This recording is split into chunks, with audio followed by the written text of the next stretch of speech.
Let's make a great stack of banana pancakes today. They are fluffy, delicious. You're gonna love them. Hi, I'm Laura, and on my channel, I share a lot of quick videos like this one. So if you enjoy it, hit that red subscribe button. We'll cook together twice a week. The first thing we want to do is measure our dry ingredients in a smallish bowl. One quick tip when measuring flour is to avoid packing it when measuring it with your scoop.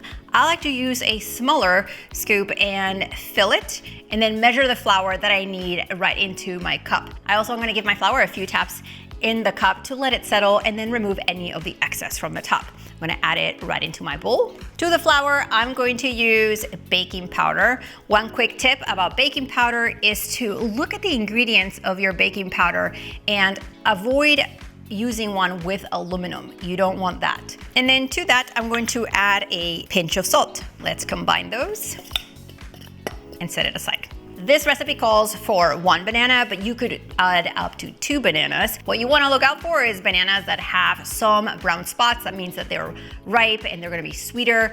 You could even use the very dark, super brown bananas that you forgot on your counter. Those work too. To mash your banana, you could place it directly in the bowl and use a fork to mash it down really well. But what I like to do is take my banana, place it in a zip bag and mash it really well. That gives you a really good creamy texture. And I just grab some scissors, cut the tip, and add my mashed banana right into the bowl.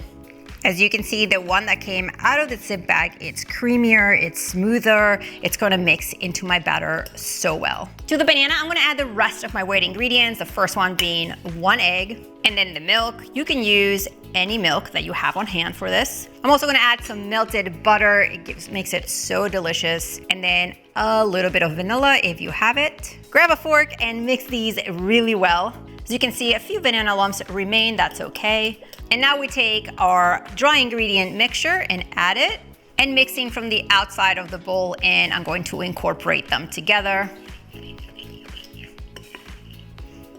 This batter is on the thick side, but it is airy. It's all those bananas in there. Now that batter is ready, you're gonna cook these up. You could cook these in a large non-stick pan, or I'm gonna use a griddle so I can cook more of them at once with you. First things first, let's heat up our pan or griddle over medium heat. And once the surface is hot, I'm gonna take some butter, but you can use oil or spray to grease it really well.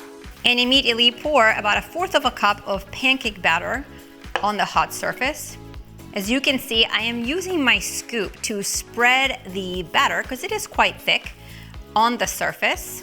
These are gonna take about 2 minutes on the first side. You wanna wait until you see that the edges are nice and defined and some bubbles have started to form throughout your pancake. Then you're gonna take your spatula and flip them in the same order that you pour the batter so they're all cooked evenly. You're gonna cook another 2 minutes on the second side, and when they're ready, I'm gonna remove them from the pan onto a plate and stack them high. Check out how good they look just by themselves. And I wanna add a little bit of butter, some more banana slices on top, and let's dig in with that syrup.